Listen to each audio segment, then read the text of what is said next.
Cette vidéo est l'introduction d'une série sur l'algorithmique. Dans cette série, je vais essayer de vous expliquer comment fonctionne un algorithme, quels sont les différents types d'algorithmes, comment savoir lesquels sont les meilleurs, etc. On entend très souvent le mot algorithme, l'algorithme de YouTube, l'algorithme de Facebook, etc. Mais qu'est-ce qu'est vraiment un algorithme? Formellement, on peut dire qu'un algorithme est une suite finie d'instructions élémentaires. Alors, instructions élémentaires, ça reste un peu vague, et je ne vais pas vraiment rentrer dans le détail car ça m'amènerait beaucoup trop loin.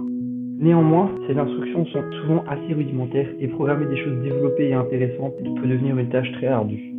On entend souvent qu'un algorithme est comme une recette de cuisine, mais ce n'est pas exactement vrai. Si on veut vraiment garder l'analogie, on peut voir un algorithme comme l'idée d'une recette. Pas la version écrite, mais la version plus abstraite. La version écrite, on appelle cela un programme. Ce programme, on peut l'exécuter, ici par exemple pour fabriquer un gâteau, et en informatique c'est similaire. On a l'idée d'un algorithme, par exemple, comment multiplier deux nombres, puis on l'écrit dans un langage, c'est ce qu'on appelle le programme, et enfin on l'exécute pour créer notre résultat de la multiplication. Les langages de programmation ont donc été créés pour simplifier l'écriture des programmes. Car oui, écrire avec des 0 et des 1, c'est compliqué. Et ça a tellement bien marché que maintenant, on utilise ces langages pour écrire les algorithmes, les expliquer et les utiliser. On a donc créé plein d'objets qui composent les programmes et je vais vous présenter les principaux. Pour commencer, nous allons parler des variables. Alors, les variables sont des objets qui permettent d'entreposer des valeurs. Pour garder l'analogie culinaire, ce serait comme des saladiers où on mettrait des œufs. On peut additionner les œufs en les plaçant d'un saladier dans l'autre. On peut même ajouter le résultat à une autre variable. Ici, ce serait donc transvaser les œufs des deux saladiers dans un troisième. Par contre, ça modifie la valeur de la variable. Et donc l'analogie s'arrête là, puisqu'en informatique, quand on fait une addition de variables, on ne modifie pas la variable d'origine. Ensuite, avec ces variables, on peut multiplier les valeurs qui sont dedans. Les variables peuvent aussi contenir des mots, appelés chaînes de caractères, et des booléens. Donc les booléens sont des objets qui peuvent prendre que les valeurs vraies ou faux. On dit donc que les variables ont différents types. Un autre objet important est ce qu'on appelle les conditions. Les conditions servent à pouvoir choisir quoi faire en fonction de la situation. Par exemple, on pourrait avoir la condition « si il pleut, alors je prends mon parapluie, sinon je ne le prends pas ». C'est vraiment indispensable pour pouvoir faire autre chose que des calculs. Par exemple, demande à l'utilisateur de faire un choix et en fonction de ce choix, d'effectuer l'action appropriée.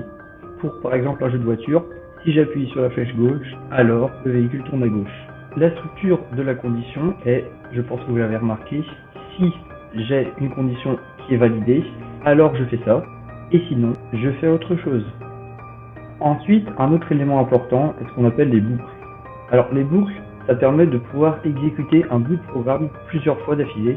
C'est un peu quelque chose où on veut que l'ordi puisse faire, puisque ça serait répéter toutes les tâches chiantes, par exemple, pour chercher un mot dans un texte, c'est assez ennuyant, puisqu'il faut parcourir tous les mots. Et bien l'ordi va faire ça, il va parcourir un mot, si c'est le bon, il va nous dire il est là, sinon il va passer au suivant. En informatique, ça se dirait, tant que je ne suis pas sur le bon mot, je continue. Et il est donc sous-entendu que si on tombe sur le bon mot, alors on s'arrête. Pour le même jeu de voiture, on peut avoir une boucle, tant que je suis sur la route, j'accélère. Parce que oui, dans les jeux de voiture, quand on va sur la bordure, on ralentit. On peut aussi l'appliquer à un jeu de combat. Tant que j'ai des points de vie, je peux continuer à combattre. Enfin, le dernier objet que je vais présenter est ce qu'on appelle des fonctions. Alors des fonctions, il en existe en mathématiques, et en informatique c'est presque pareil.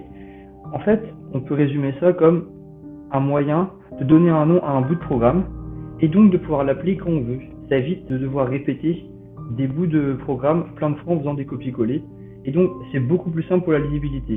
Au début de cette vidéo, vous avez vu un code, il y avait plusieurs fonctions, et il y avait notamment la fonction print qui va en fait afficher du texte. Là en l'occurrence en Python, mais dans plein d'autres langages, ça y ressemble beaucoup. Et donc on peut aussi définir des fonctions mathématiques comme la racine carrée ou l'exponentielle.